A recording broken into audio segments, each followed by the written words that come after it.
Tu dis que tu veux de l'amour, tu dis que tu veux quelqu'un de vrai, de profond, de sincère. Mais dès que quelqu'un s'approche vraiment de toi, tu changes, tu ralentis, tu doutes, tu t'éloignes. Ce n'est pas un hasard. Ce n'est pas parce que ce n'était pas la bonne personne. C'est un schéma.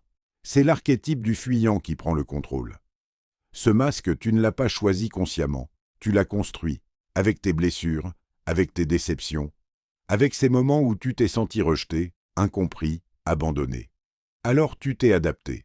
Tu as appris à ne pas trop t'attacher, à ne pas trop montrer, à garder une distance de sécurité parce que dans ta tête, proximité égale danger. Mais aujourd'hui, ce mécanisme qui t'a protégé est devenu ta prison. Tu veux de l'amour, mais tu refuses l'exposition. Tu veux être choisi, mais tu refuses d'être vu. Tu veux une connexion profonde, mais tu coupes dès que ça devient réel. Et tu te racontes des histoires. Je ne suis pas prêt. Je préfère être seul. Je n'ai pas encore trouvé la bonne personne. Mais la vérité, c'est que même si la bonne personne était en face de toi, tu trouverais une raison de partir.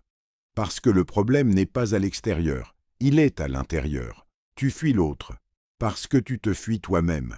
Tu fuis ce que tu ressens. Tu fuis cette intensité émotionnelle que tu ne sais pas gérer. Tu fuis cette peur de ne pas être suffisant, pas assez bien, pas assez aimable. Alors tu prends le contrôle, tu intellectualises, tu rationalises, tu gardes le pouvoir en ne t'engageant jamais complètement. Comme ça, tu ne peux pas être blessé. Du moins, c'est ce que tu crois. Mais regarde ce que ça te coûte. Des relations incomplètes, des connexions superficielles, des presque-histoires qui ne vont jamais jusqu'au bout. Et au fond de toi, ce vide, ce sentiment que quelque chose manque, que tu pourrais vivre quelque chose de plus fort, mais que tu n'y arrives pas. Ce masque te protège du rejet, mais il t'empêche aussi de recevoir de l'amour, parce que personne ne peut aimer une version inaccessible de toi. L'amour demande de la présence, de la vulnérabilité, de l'ouverture. Et ça te terrifie. Mais laisse-moi te dire une chose. Tu ne guériras pas en fuyant. Tu ne trouveras pas l'amour en restant fermé. Tu ne construiras rien de réel en restant dans le contrôle. À un moment donné, tu vas devoir faire un choix.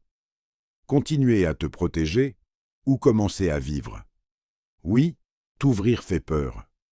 Oui, montrer qui tu es vraiment te rend vulnérable. Oui, il y a un risque d'être blessé. Mais il y a aussi une vérité que tu évites, rester fermé te blesse déjà. Lentement, silencieusement, profondément. Alors commence petit. Autorise-toi à ressentir. Autorise-toi à rester quand ton réflexe est de fuir. Autorise-toi à dire ce que tu ressens, même si ta voix tremble.